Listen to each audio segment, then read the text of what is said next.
What is happening, YouTube? It's the uncouth truth. I got a hot take for you today. I've been meaning to get this video out for a really long time, but life being what it is, shit happens. So here I am finally getting it done. Today I'm going to be doing a head-to-head video of the CZ Scorpion versus the Stribog SP9A3. And at the tail end of the video, I'm going to throw in some shooting footage to do a direct side-by-side comparison of things like recoil and whatnot. But before I get into all that, I want to kind of break down pros and cons of each one. Now I'm going to go ahead and let you know, because I see a lot of videos out there where you'll do a one product versus another product, and they'll go through and talk about pros and cons of both. But at the end of the video, they're like, well, you know, this one's good, but you know, this one's good, blah, blah, blah, blah, and they'll hem and haw and shit, and they'll just wind up saying, well, it's all ultimately up to you. I'm not necessarily going to do that. I'm going to give you an actual verdict on which of these two I think is superior, but we'll get to that. First, let's go ahead and start out with the CZ Scorpion. This thing has been around for quite some time. I've actually owned this one for a couple of years now, and it's certainly been put through its paces. I really like it. I would say pros is going to be reliability. This thing's a fucking tank. And not to say that it's not without its issues, and I'll discuss that in just a second. But for the most part, whenever you're firing this thing semi-automatic, it will chew up anything. I haven't had really any failures as far as ammo specific types, and the ammos that I use, it's to be honest, it's a trail mix of like reloads and factory fresh, pretty much any kind of brand you can think of, imported, whatever. So I basically run just a mixed bag of shit through both of these things. The only thing that I don't shoot very often, unless I happen to have some in front of me, is steel cased and aluminum cased ammunition. I'm just not a fan, so I don't even bother purchasing it. Obviously that wasn't the case about a year ago when ammunition was through the goddamn roof, but that's another topic in and of itself. Point being is that this gun right here is extraordinarily reliable. Now I've tricked this thing out pretty much as far as you can go.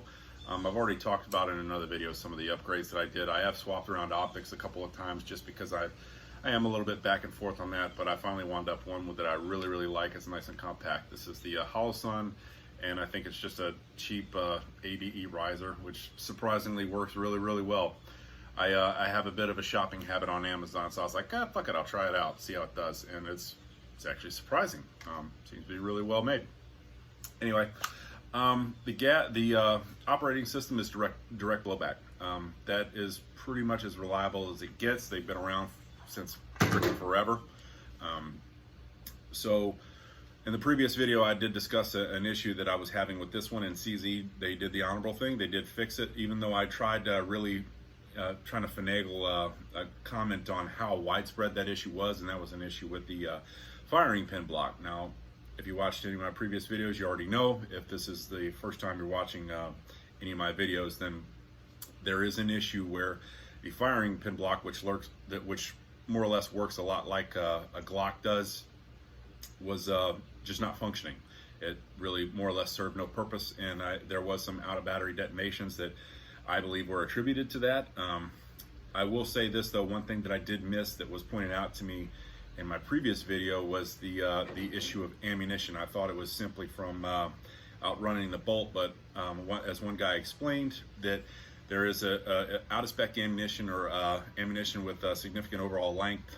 Certain brands can actually wind up basically holding the bolt open just a smidge too much, and that in itself can cause an out of battery detonation. So to me, I mean, working it out in my head seems logical. So I believe that may be an attributing factor. But in any case, that's a whole nother topic. Sorry about diving off to the right there. But I really like it. Is it comparable to some of the other guns like the APC9? Absolutely not. But it's also a lot cheaper, and that's why I kind of went with these two for a head-to-head, because they really are in the relative same price range. So they're more or less direct competitors. Now, the Stribog, this is the A3. I actually have not had, I have fired the A1 once, but I do not own one, and I really don't have a lot of speaking experience as far as the A1. What I do know is from what I saw online is a lot of the similarities between the A1, which is also direct blowback, versus the CZ Scorpion, or more or less the same in things like bolt weight and things like that. But the A3 has what's called a roller delayed. Now this is not to be confused with something like an MP5, which is actually roller locked. It does help significantly with recoil, and I'll explain on that in just a second. But the MP5 operating system is entirely different from this. It's a lot more convoluted, and to be honest with you, it really took a long time for Heckler & Koch to work out some of the bugs. This right here is a relatively new platform, and with any new platform, just like CZ, whenever they first came out, there is some bugs and things like that that have to be worked out. So whenever I got this one, it actually ran through about 2,000 rounds, probably a little bit more flawlessly. And then I noticed an issue where the bolt would actually start hanging up and would seize like right here. Now this is actually, I believe, the 5th one off the assembly line, according to the serial number. This, because I got this within the very first batch of them that dropped on, I think, Gunzone or something like that. I purchased it almost immediately, and it was pretty good until it wasn't. And so I did have to send this back in for warranty. That said, Global Ordnance, who's the distributor for these guys, and they import these. I didn't really talk to anybody other than the armor. I can't remember the guy. I think his name's Joe, but super nice guy. He actually was very helpful. Wound up solving my problem, fairly quickly. And the way he explained it was there was an issue with the steel roller in there was causing some peening in this in this top track, and it was really hard to see, but that's why it would seize up just beforehand. So he actually he has a machine that it will apparently remill the receiver back into spec. So that's how he wound up fixing that, and he also swapped out the actual pin with a different one, and I believe the locking block, which has a different angle to it. So long story short, it did wind up resolving the issue. And you know what, as far as I'm concerned, as long as a company is willing to say, hey, you know what, whatever the problem is, we'll fix it, that's good enough for me, specifically on a brand new platform, because you almost got to expect these things to happen, because it does. Has it been an awesome shooter? Hell yes. I absolutely love this gun. And spoiler alert, I like this one better. I'll go ahead and let you know that now. But both of these have definitely had their problems. For the most part, though, that's just kind of the thing that happens. If you're worried about reliability, I'm going to put it to your perspective this way, because some people are considering using one of these for home defense. If you're going to use one of these for home defense, I'd probably go with the Scorpion, and that's just because of the direct blowback action, I guess. But to be honest with you, I wouldn't be using a 9mm PCC for home defense anyway. No, that's another topic in and of itself. But I would just say that I would either go for a rifle. If you need something short, go with like 300 black, or even a shotgun. I would prefer one of those two versus a 9mm, just because of the fact that it is going to stop the threat a lot quicker. Not to say that they don't have their place in combat, obviously they do, but that's just my own personal preference. Now, as far as shooting these, the recoil on this one is significantly lighter. Now, both of these guns, overall weight, the Scorpion, I actually just weighed these just a minute ago on a baby scale. Overall, and obviously they also have some additional parts, so I weighed them just like this. This one has a light added to it, as well as an additional, a little bit heavier optic than this one does. But the overall weight of the Stribog is 6 pounds, 13.7 ounces. And the overall weight of the Scorpion is 6 pounds, 7.4 ounces. So the Stribog is going to be just a couple ounces heavier. I mean, whether or not I attribute that to the EOTech, I don't know. I didn't feel like ripping all that crap off just to weigh them directly, but gives you a good idea how much they weigh. They are a little bit on the heavy side, both of these. What's important is the actual bolt, because that's the mass that's moving back and forth, and this has a direct reflection on how much recoil you're feeling. So the bolt for the Scorpion is 1 pound, 6.2 ounces, which is pretty damn heavy. And from what I saw online, because I don't have a SP9A1 in front of me, the bolt is relatively the same. I think it was like 23 ounces, which is right in that neighborhood. Now the Stribog SP9A3, all the moving parts is going to be 13.8 ounces, which is about 75% lighter. Or I don't know, I can't math very well, but either way, the Scorpion bolt is just short of being double the weight of the Stribog SP9A3 bolt. So these are the moving parts that are back and forth causing your recoil. Now springs do have a lot to do with it. Unfortunately, because these are two different operating systems, you can't really compare them versus spring weight. But for all my 19 and 2011 guys, I'm sure you know exactly what I'm talking about whenever I say that spring weight has a lot to do with it. It can make a tremendous difference on recoil, but for the circumstances of these two, I can't really add that into the equation. All I can really tell you is that this has a lot more metal moving back and forth than this one does, and that is pretty damn significant whenever you're firing both of these. Follow-up shots for this one is a lot faster for me. But I'll go into that towards the end of the video. Outside of these, reliability, the Scorpion is very, very reliable, but that is not saying that the Stribog is not, because it is. And now at this point, I think these dropped probably 2 years ago. They've more or less worked out all the bugs. I mean, you're going to have issues every once in a while out of any given batch of guns, regardless of what the platform is. But the Stribog has been very, very reliable. I do believe that the newer ones come with a flat trigger. This one just comes with a curved. I did add I think it's the lighter spring weight, or yeah, excuse me, lighter trigger springs in this one. This one does have the option of, I think it's Lingle Industries who sells one that you can take Scorpion mags, and which in my opinion, I will eventually do that. I haven't yet. I'm getting around to it. I got 50 million different projects going on, but anyways, that is something that is in the future I will be doing, because the Scorpion mags, or in this case the Palmetto State Armory AKV mags, which are same thing, they work on the Scorpion too. These are far, far, far superior than these curved mags. Now these curved mags are certainly a step up from the straight mags, and I've done videos on these. Now these are pretty durable, but are they as durable as the AKV mags? Absolutely not, and there is one reason why. These have sheet metal internal feed lips right there, and for the life of me, I can't understand why they didn't do that with this one. Even just a sleeve that's stamped around the top would have been better. Now, I haven't had any crack, and these are certainly a lot more durable than the first generation mags that came out, because those are breaking left and right. I do see some feed lips getting broken on occasion, and I actually have tested these out, dropping them, this way and the other, and they've held up really, really well. But I just feel like it would have been smarter to go with that added layer of security, knowing that there is in fact steel feed lips. So it just eliminates the potential for that problem even happening in the first place. So I feel like that would have been the smarter way to go. And if they would have done that from the get-go, I think that would have encouraged a lot more people to go with this platform. However, if that's your issue and you like the Stribog, but you don't really want a Scorpion, but you do want Scorpion mags, there is an option for that. Check out Lingle Industries on that matter.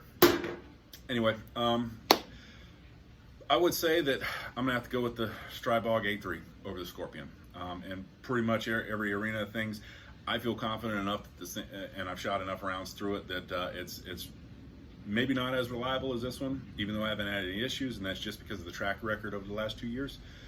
But I feel more than confident that both of these are basically on par with each other. And also, the big bonus for this one is going to be the recoil. I like going out to the range. I like shooting really, really fast. I like fast follow-up shots. That's my thing. I'm not buying a 9mm PCC to sit there and plink over and over again, nice and slow. That's not my deal. So I'm going to go ahead and declare the Stribog A3 the winner out of the two, and I'm going to go ahead and dive into the shooting portion of the video. So bear with me for just a second.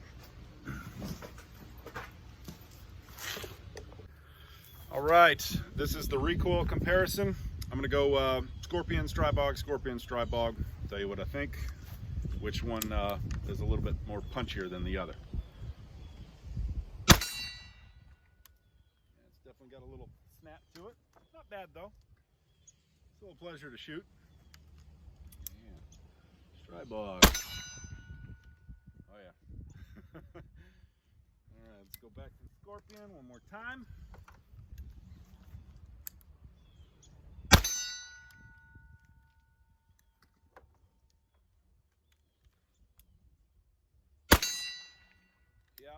I would, if I had to put a figure on it, because obviously I don't have any gauges or anything like that, so it's not all sciencey and shit. But if I had to guess, I would say that this is probably in the neighborhood of about 30%, 30 to 40% less snappy. I would say 30% is probably a good, accurate guesstimation, I guess, as far as snap. That doesn't mean that you can't control that Scorpion, because you very much can. It's actually one of the reasons why I SBR'd both of these, is because I really like that front grip on there. You just get so much more control with it, you know. And I mean, I'm not going to tell you whether or not to do it, or whether you want to pay the king's tax or any of that horse shit that we have to jump through. But I will just say that the addition of a vertical foregrip on either one of those it makes all the difference in the world. All right, so next portion of it, we're going to move inside of a vehicle, and I'm going to be basically shooting through the front windshield of a SUV to kind of figure out a little bit of a maneuverability between the two. I anticipate there's really not going to be much difference, but fuck it, why not? And we're back. Okay. This one, I'm just going to basically take a couple of shots with each one, tell you what I think. Although I don't anticipate a whole hell of a lot of difference between the two of them. But you know what? Let's have a little fun with it. We can go with a scenario. You're parked inside of your vehicle, outside of your house, and your mail truck's coming up. Looks like the regular person, but no. It is, in fact, a bearded lady driving it, who happens to be your third grade teacher who's still pissed off about you shitting in her desk. So she's decided to come back after all these years for a little revenge. And now next thing you know, you're being ambushed. So you yank out the old Scorpion here. Now, one thing to note between the Scorpion and the Stribog, which this Stribog has the B&T stock on it, you'll notice that it's blocking the ejection port right here, which is a recipe for disaster if you're shooting folded, because that means that those shells are gonna plop right back inside of the chamber and cause a little bit of destruction. Anyway, let's go ahead and fire off some shots with this one.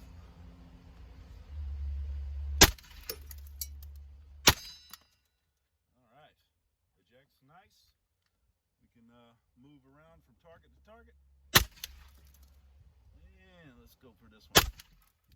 Whew. Tell you what, shooting from the inside of a car really does change the dynamic of things a little bit. You feel that concussion a lot more. I'll set that in the back. And now we're going to do it with the Stribog. Only I'm going to shoot this bad boy open.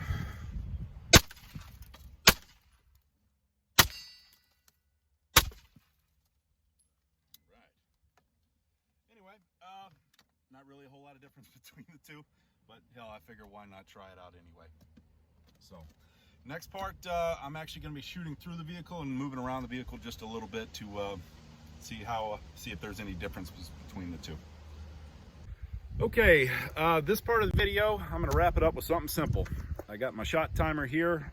Basically what I'm going to do is I'm going to go 3 and then 3 and see what the times are, and I'm going to go back and forth between the Bog and the Scorpion, see if we can get any kind of marginal average differences, between the two. So I ran a few shot strings earlier, and I seem to be running probably about 3 to 4 tenths of a second faster on the Stribog than I do the Scorpion.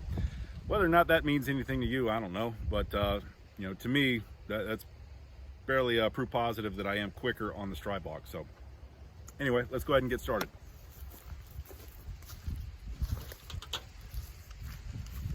All right, Scorpion here. Make sure we're hot. Okay.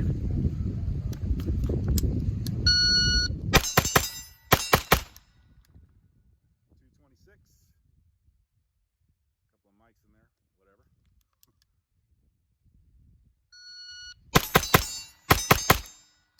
218.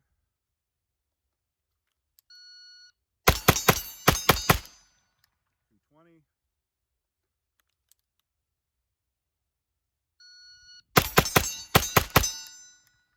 197. Okay, let's go ahead and start with the Stribog, see what we get.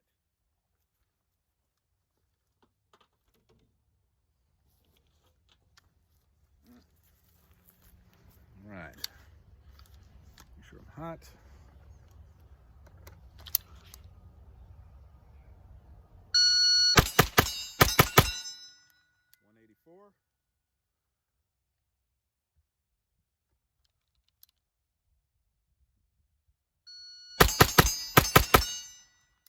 6.8.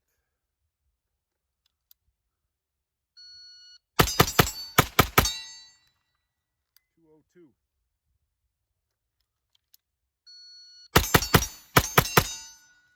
191. And I'm out. Okay. Yeah, looks like I was right. I am definitely faster with the bog, so whether or not that convinces you or not, I don't know, but certainly a lot more fun for me to shoot anyway. Not that the Scorpion isn't a lot of fun. Sorry, I don't mean to go back and forth. I really like both of these guns, but out of the two, I'm the better shooter with this. Anyway, I hope you enjoyed the video. I hope it was informative. If you think it was stupid and that I'm a fucking clown who likes to LARP, well, you're not wrong. But anyways, hopefully at least found it entertaining at the very least. So thanks for watching, and likes and subscriptions are always appreciated, but comments are actually always appreciated the most. I find that the debate back and forth and hearing other people's experiences, that's where I really learn, and just kind of going back and forth with folks and working stuff out. So anyways, again, thanks for watching.